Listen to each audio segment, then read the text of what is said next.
No, I think the training ground for talk radio is still music radio. I think because let me put it this way, you've got music there to work with, all right? It's one of the tools that you can use. And the challenge for the broadcaster who's doing a music format, for instance, if they're working in Orangeville or Owen Sound or Wawa, Ontario. Did you ever send tapes to Wawa, Ontario? Didn't we all? I never got a response either. I wasn't good enough for Wawa. But anyway, your challenge once you get that first job, as I developed when I was at CKTB in St. Catharines, is to develop your broadcasting skills within that 30 to 40 seconds or that 1 minute that you've got to talk, and to be efficient with your language, but at the same time engaging with your language. And the people that move up into those larger markets after they do those small stations are the ones that have developed those skills, because they're the ones that become attractive to the program directors in the Kitcheners, the Hamiltons, and eventually the Torontos and the Montreals and the Vancouvers. And that's the skill that you need to do talk radio, to be efficient with your language, to be articulate, and to be informed and entertained.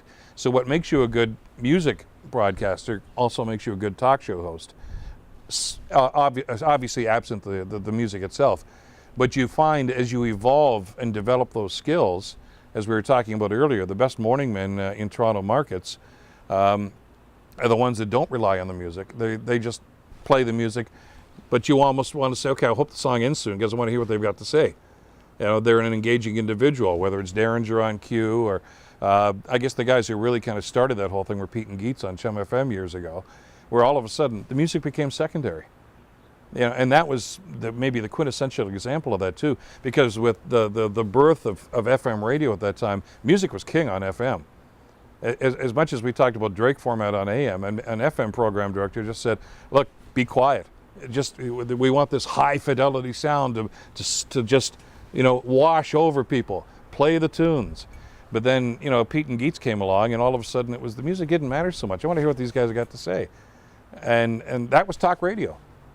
And so, you know, it's still the breeding ground. Do the music format, get yourself comfortable with that, and grow as a broadcaster, become informed as a broadcaster.